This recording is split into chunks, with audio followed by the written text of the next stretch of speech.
नमस्कार, मी प्रतीक्षा. न्यूज 24 मराठीमध्ये आपल्या सगळ्यांचं स्वागत आहे. तर एक नजर टाकूया आजच्या झटपट 24 बातम्यांवर.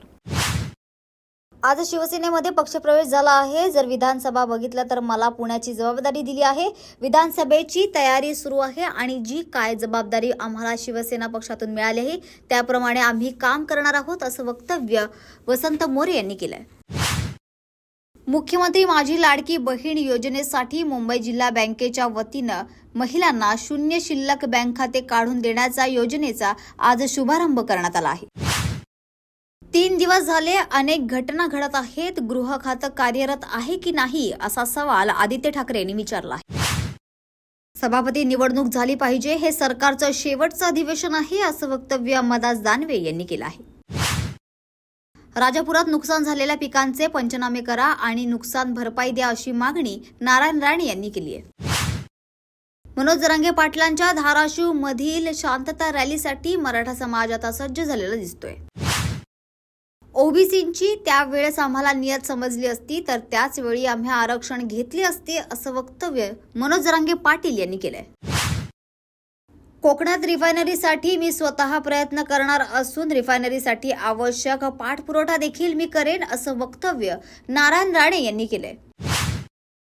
रोहित पवार यांच्या पक्षात 2च योजना चालतात, लाडकी मुलगी आणि लाडका नातू, असा टोला ज्योती वाघमारे यांनी लगावलाय.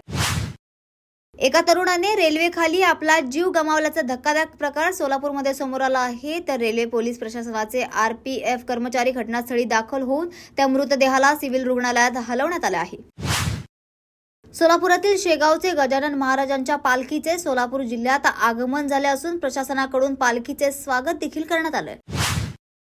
शेअर मार्केटच्या नावाखाली ट्रेडिंग करणाऱ्यांना गंडवून त्यांच्याकडून कोट्यावधी रुपये लुटण्याचा धक्कादायक प्रकार अहमदनगरमध्ये समोर आला आहे.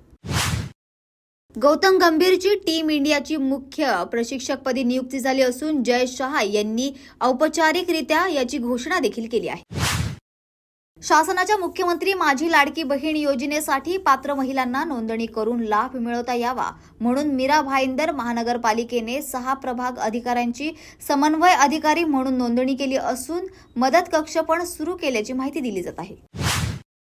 दुधाला हमी 45 रुपये भाव मिळावा या मागणीसाठी सिल्लोड भोकरदन महामार्गावर रास्ता रोको आंदोलन करण्यात आले आहे. दादर स्टेशनचे नाव बदलून चैत्यभूमी करा, अशी मागणी काँग्रेस नेत्यांनी केली आहे. सरकारने धारावी पुनर्वसनबाबत श्वेतपत्रिका लवकरात लवकर काढावी, अशी मागणी माजी मुख्यमंत्री पृथ्वीराज चव्हाण यांनी केली आहे. इथून पुढे मराठा लेकरांच्या विरोधात जाणाऱ्यांचा करेक्ट कार्यक्रम करू, असा इशारा मनोज जरांगे पाटील यांनी दिलाय. पंतप्रधान नरेंद्र मोदींना आता रशियाचा सर्वोच्च नागरी सन्मान मिळाला असून आतापर्यंत 16 देशांनी मोदींचा सन्मान केला आहे.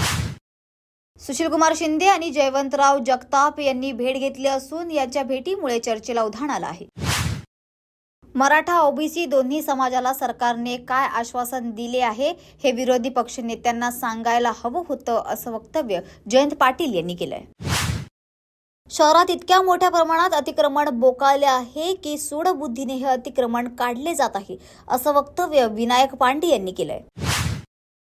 डॉक्टर बाबासाहेब आंबेडकर स्मारकाच्या जागेसंदर्भात भूसंपादन जन आंदोलन समितीने उपजिल्हाधिकाऱ्यांना घेराव घातला आहे.